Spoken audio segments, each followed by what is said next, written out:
Esto fue un día como hoy. La rueda gira, la perilla gira, el mundo gira. MQ Radio, girando en tus sentidos. Información, diálogo y análisis con nuestros invitados. Son las 5 de la tarde con 32 minutos. A esta hora le doy la bienvenida al general en servicio pasivo, Luis Altamirano, excomandante de la Fuerza Terrestre. General Altamirano, buenas tardes. Daniel Montalvo les saluda desde los micrófonos de MQ, la radio de Quito. El ejército ecuatoriano continúa con varias operaciones en la zona de Imbabura, principalmente en los alrededores del cantón Urcuquí, precisamente en la zona de Buenos Aires, donde hace ya varios años se conoce que hay operaciones de minería ilegal. Si bien yo personalmente estoy de acuerdo con que se controlen este tipo de actividades, porque da la sensación de que llegan tarde o de que esto ocurre al menos 6 años tarde, porque la última intervención, me acuerdo cuando el general Patricio Carrillo era comandante de la policía, o jefe de operaciones de la policía, data de allá de 2019. ¿Qué ha pasado en 6 años para que recién las fuerzas del orden vuelvan a intentar ingresar a Buenos Aires? Buenas tardes, bienvenido. Daniel, buenas tardes, muchas gracias por la invitación, un saludo cordial a la audiencia. Mire, la situación de la minería ilegal en el país pervive porque también existe complicidad de las autoridades. Y le digo esto por experiencias no solo en el sector de Imbabura, sino también en el sur del país, especialmente en Zamora y en Morona, Santiago, en donde tuve la oportunidad de prestar servicios. Mire, la situación de Buenos Aires, por ejemplo, que conozco de cerca, me encontraba en activo y posteriormente inclusive como comandante general del ejército, conozco todo el sector y la problemática. No puedo mencionar las personas, pero en los procesos de investigación y de la inteligencia que se había obtenido, estaban vinculadas a autoridades que habían sido designadas por el gobierno en ese momento. Es decir, era imposible que una zona en donde había cambiado prácticamente toda la dinámica, solo para hacerle conocer las dimensiones de lo que existía. Prácticamente se habían desplazado más de 7,000 personas. Se había configurado una serie de negocios. Esta famosa ciudad de plástico contaba hasta con un servicio de seguridad que no era de una empresa, sino que era de un oficial, lastimosamente, de las Fuerzas Armadas en condición de retiro, que había agrupado a otro personal, tanto de Fuerzas Armadas como de policía, que no se encontraban en servicio y que hacían las veces prácticamente de policía. Pero esto se hizo a vista y paciencia de las autoridades. Había servicio inclusive de cobro de peaje, es decir, había toda esta dinámica de lo que Un se conoce parestado, como por cadena decirlo así. productiva. Claro, porque la vía de ingreso por la entrada y salida de vehículos pesados se veía afectada, era una vía de tercer orden y había que dar mantenimiento. Este mantenimiento era cobrado por otro grupo que se encontraba con la tarea de cubrir baches y cobraban el ingreso y salida de ese sector. Es decir, lo que usted menciona, un parestado que prácticamente, yo digo, se tomó una decisión, pero esto no vino de la noche a la mañana, es todo un proceso y este proceso lógicamente se da a través de la contaminación de las instituciones. Hablo de gobernación, hablo también de alcaldías o de municipios y lastimosamente también de la fuerza pública. Ahí hubo una intervención en donde prácticamente el sector, por ejemplo, que veo de estas últimas imágenes, es donde quedan las bocaminas de difícil acceso. De hecho, existen unas 2 tarabitas. Había un motor que permitía mover estas tarabitas para sacar el material mineralizado y esto lógicamente posteriormente ser transportado. Entonces, era un asunto, yo le digo, bastante complicado. Ahí había lógicamente grupos de delincuencia organizada, personal de otros países, extranjeros, ¿no?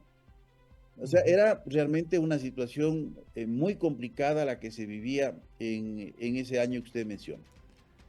A ver, la más reciente información que sale oficialmente de Fuerzas Armadas y del Ministerio de Defensa dice que se han aprendido por lo menos a dos personas que estarían vinculadas con las disidencias de las FARC, es decir, estos grupos irregulares de Colombia que son residuales de la guerra civil que pretendieron poner fin a los acuerdos de paz que firmó el presidente Juan Manuel Santos.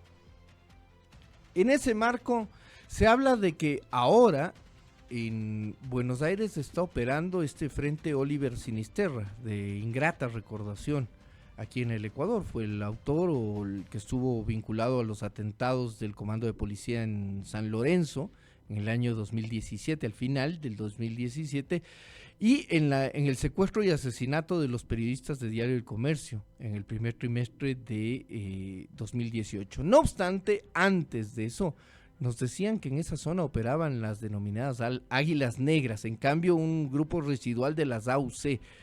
Está claro el mapa de las organizaciones delictivas que operan en torno a la minería ilegal, y es que la falta de precisión ha permitido, por ejemplo, que desde el gobierno se construyan narrativas que a veces no terminan de tener sentido general. Le pregunto esto un poquito y partiendo del conocimiento que usted tiene del tema. Mire, los atractivos para el negocio ilegal, independientemente de qué organización exista, no hace que éstas sean de carácter permanente, porque después de las operaciones que se dieron en el 2018, 2019, genera, lógicamente, la atracción de otras organizaciones.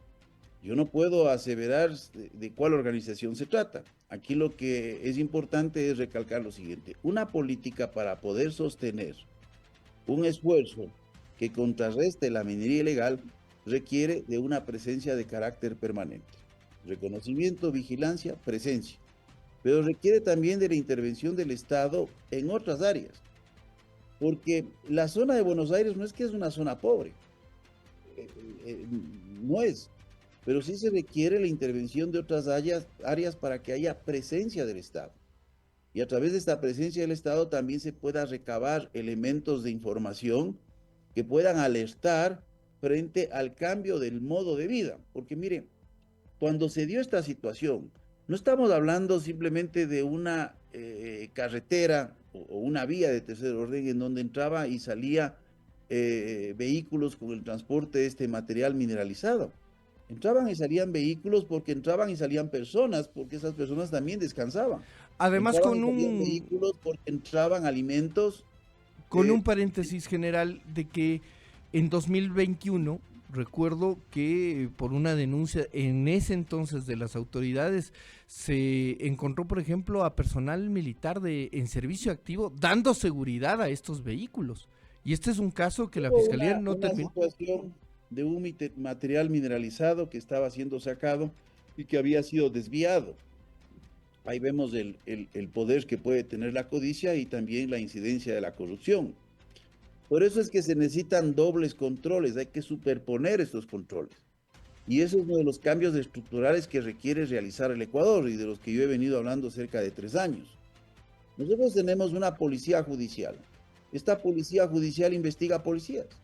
En una institución militarizada, en donde el fenómeno que se conoce como ejercicio de jerarquía paralela puede incidir en que un proceso de investigación que involucre a alguien que tenga interés de cerrarlo puede ocurrir.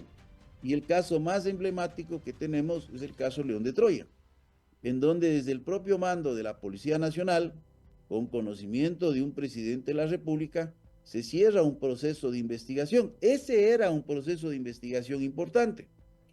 ¿Por qué? A la final, cuando salen estas noticias de los blancos de alto valor, de los blancos de mediano valor, yo digo, bueno, cuando capturan a un blanco de mediano valor, ¿qué es lo que van a decomisar? La pantalla plasma, los zapatos Nike, la cadena de oro, el buen reloj, que no tienen más. Las ganancias mayores están en los articuladores de los nodos de red.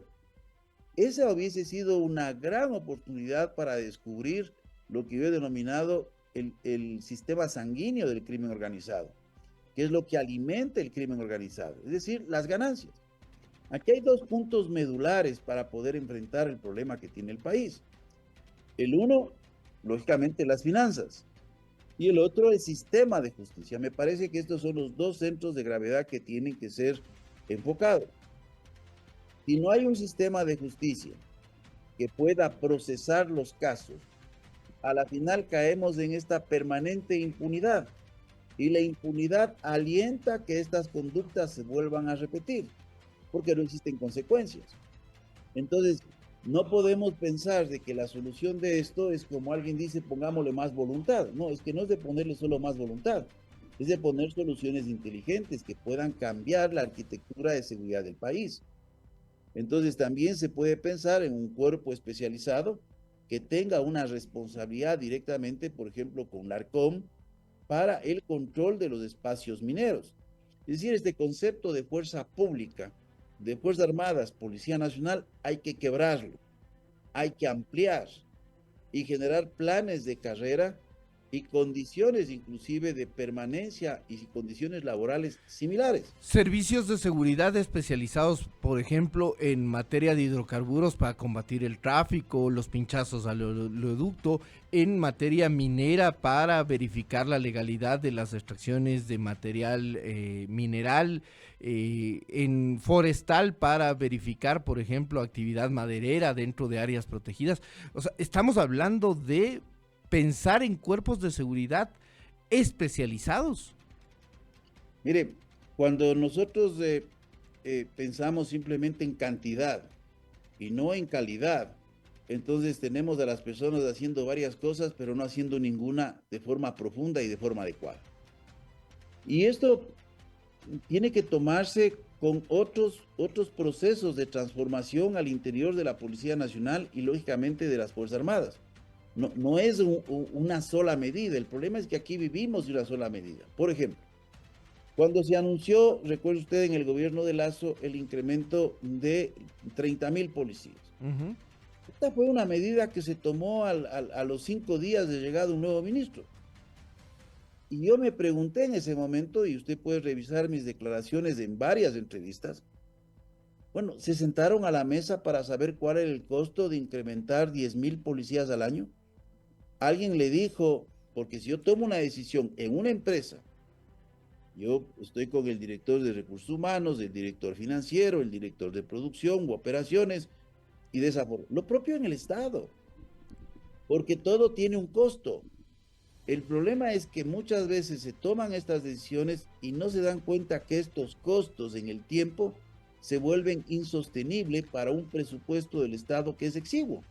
Además, policías formados en 6 meses, ¿no? Policías que pasaron por un proceso de formación profesional de medio año y que salieron ya a la calle. En medio año ya estaban combatiendo, o bueno, no sé si combatiendo, pero haciendo frente a la inseguridad. Mire, lo que busco es hacer una crítica positiva, ¿no? En el sentido de que se pueden tomar correctivos. Cuando se hace esto de improvisar los procesos de formación que usted dice, a la final estamos viendo cantidad, pero no calidad. Y ese problema se transforma en deficiencias. Deficiencias que a la final la absorbe la ciudadanía y genera mucho más vulnerable a un cuerpo de policía. Ahora, ¿sabe cuál era el valor? Solo en términos salariales, de alimentación y de dotación de uniformes al año, sin tomar en cuenta ningún tipo de equipamiento, porque estas personas van a tener que moverse, se necesitarán vehículos, se necesitará armamento, se necesitará equipamiento de protección, de comunicación, etcétera. Solo en asunto salarial representaba $200 millones al año con la alimentación. Personas que hemos trabajado en planificación y gestión estratégica sabemos que estas decisiones tienen que ser tomadas de forma sesuda. planificada. Porque esto genera obligaciones a futuro. El problema que en instituciones militarizadas, el problema posterior se da con los ascensos. Y se tienen dos problemas. El problema económico, financiero, porque a la final se incrementan los salarios. Y el segundo problema, la pérdida de expertise, cuando las funciones no tienen relación a grado.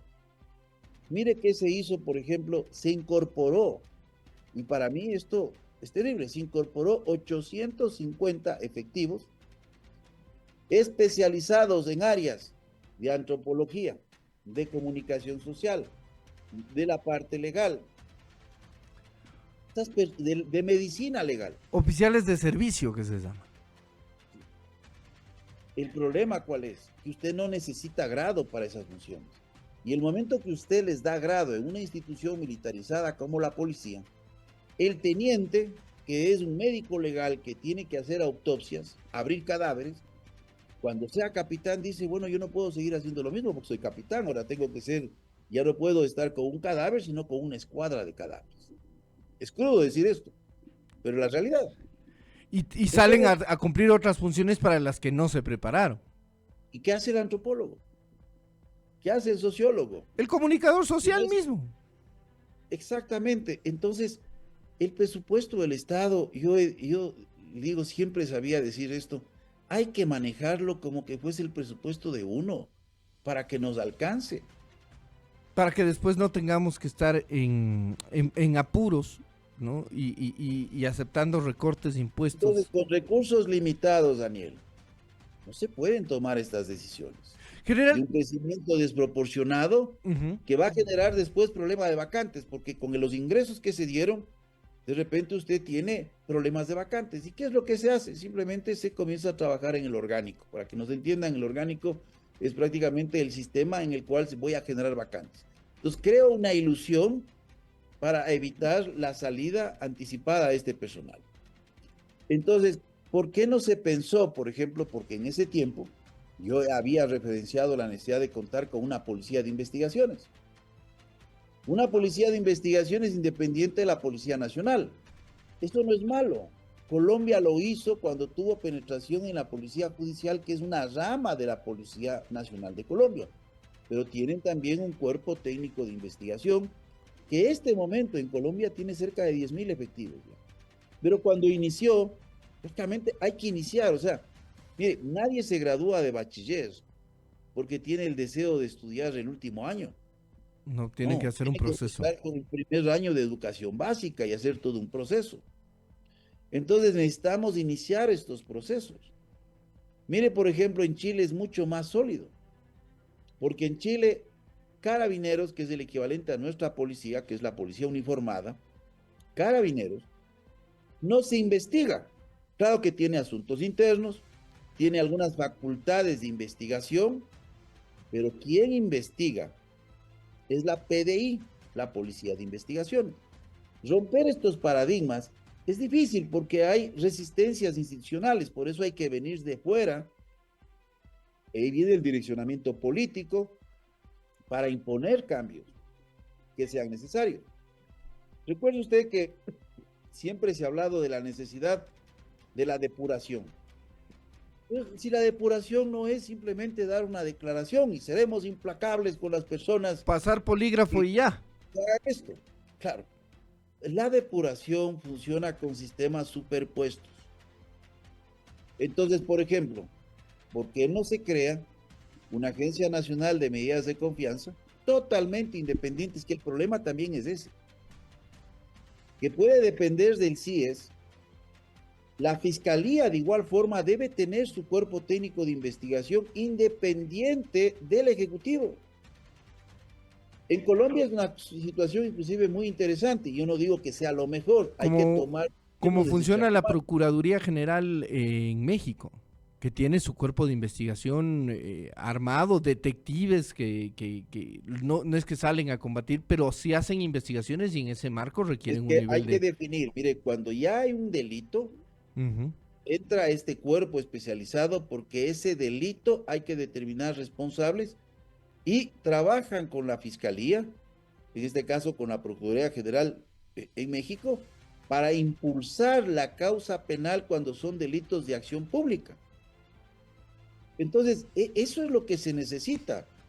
Cuando usted tiene, por ejemplo, una Agencia Nacional de Medidas de Confianza, que puede ser un departamento del CIES, independiente, Se puede aplicar pruebas de confianza a cualquier funcionario uniformado o no uniformado, frente a indicios o simplemente como medidas de control, y tiene un efecto disuasorio doble a las personas y un efecto disuasorio a quienes controlan a esas personas, porque le van a decir, aquí falló, ¿por qué usted no detectó esto? Entonces, se puede ver, estos sistemas se vuelven menos vulnerables. Yo no quiero decir que va a ser infalible, porque el problema del país, lastimosamente, es que echa la ley, echa la trampa. Siempre hay alguien que busca vulnerar el sistema. Y lastimosamente se busca vulnerar desde el poder. Porque lo que vimos en el caso León de Troya es eso. O lo que estamos viendo ahora, por ejemplo, con la situación de este vehículo Porsche Cayenne, que aparece en la Trinitaria, ese proceso de investigación del bombazo en la bahía, bueno, ahí no se llamó al FBI, pero la única persona que estaba involucrada se le deja libre. Perfecto. Yo no escuché que salieron voces a decir que el juez era corrupto, que el fiscal era un corrupto que no pudo impulsar la causa. Entonces en el país se necesita coherencia. Este caso es grave. ¿Por qué? Es más grave inclusive que los casos que han sucedido. Es más grave. Es más grave que la explosión misma. Genera dudas de quién podría haber estado detrás de la explosión. Y el gobierno tiene que transparentar esto. Pero lastimosamente lo que tenemos frente a las preguntas incómodas que se le hace al gobierno es silencio. General, me quedan 2 minutos para la entrevista, pero no quisiera desaprovechar la oportunidad de conversar con usted para preguntarle, esta semana, un activista reconocido, ¿no? Que ejerce la radiodifusión, el señor Carlos Vera, ha dicho públicamente que hay descontento en la oficialidad de Fuerzas Armadas por el papel y el rol que les están obligando a jugar en el marco del paro nacional del control. ¿Es factible esto? ¿Es información o es una especulación que se hace, yo no sé si a veces gratuitamente, por el acceso a un micrófono? Mire, yo no soy quien para poder determinar qué puede estar en la cabeza de 40,000 miembros de la institución. Entonces me parecería que es irresponsable de mi parte aseverar o contradecir esta información. No tengo elementos de juicio para decir que es así. Ahora, lógicamente hay un desgaste y hay una presión sobre los mandos. Desgaste, perdón que le interrumpa, desgaste de utilizar a las Fuerzas Armadas como comodín, y perdón que lo diga así, con el respeto que la institución se merece, pero hay crisis en las cárceles, las solucionamos con Fuerzas Armadas. Hay crisis en el oleoducto, lo solucionamos con Fuerzas Armadas. Hay crisis de apagones, militarizamos las centrales hidroeléctricas. Hay crisis en el hospital universitario en Guayaquil, ponemos un gerente militar. Las Fuerzas Armadas como comodín para solucionar todos los problemas no es causa de ese desgaste que usted menciona. Mire, yo creo que en el país hay una visión muy equivocada en términos no solo de la política de seguridad, sino en la militarización del lenguaje en la política, que genera réditos. Porque a la final aquí hemos enmarcado que todo esto está en el ámbito de una guerra. Entonces, en el ámbito de una guerra, hemos construido de forma hábil, yo digo hemos como sociedad, la condición del enemigo interno. Y esto hace que cualquier persona que pueda tener una visión diferente a la que tiene el gobierno, se convierta en el enemigo, no en el opositor o una persona que exhibe argumentos. Y esto es grave porque se va generando una intolerancia a hacer opinión pública. Pero vemos claramente que esto se construye, esto no es gratuito. Esto viene con una campaña publicitaria millonaria, que viene de los propios recursos públicos. Esto viene, lógicamente, de algunos medios de comunicación y de algunas personas que hacen opinión. Parte de ellos, no puedo decir quiénes, reciben también pagos a través de los sistemas de pauta. Y ahí vemos las líneas editoriales. Y otras personas que tienen un profundo odio cargado en el corazón.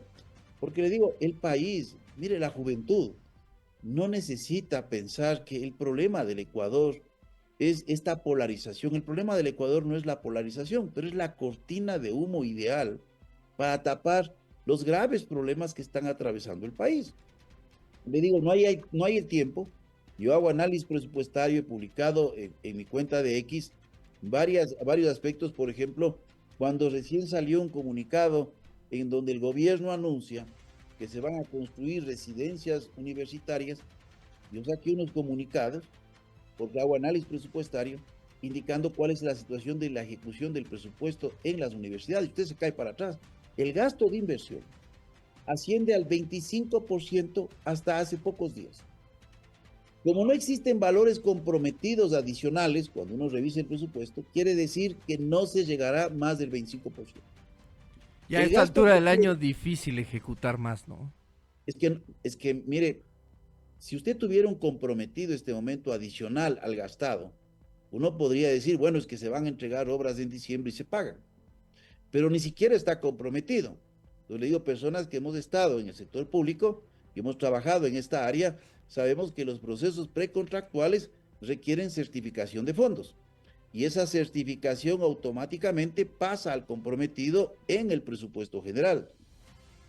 Si vemos el gasto corriente funciona por inercia, es por el pago de salarios, del pago de servicios Son los básicos, gastos mensuales que se van haciendo a lo largo del pero año. no se están gastando las otras partidas, Daniel. En la práctica ese presupuesto llegará máximo al 65%. ¿Qué quiere decir? Que no hay equipos, como decir, no hay tiza. Entonces ahora toca escribir con carbón.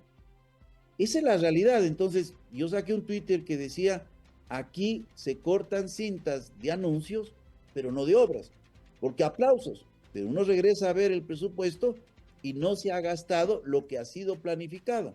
Y de ahí podemos hablar en otra ocasión, datos de salud, los datos en educación regular, cómo está.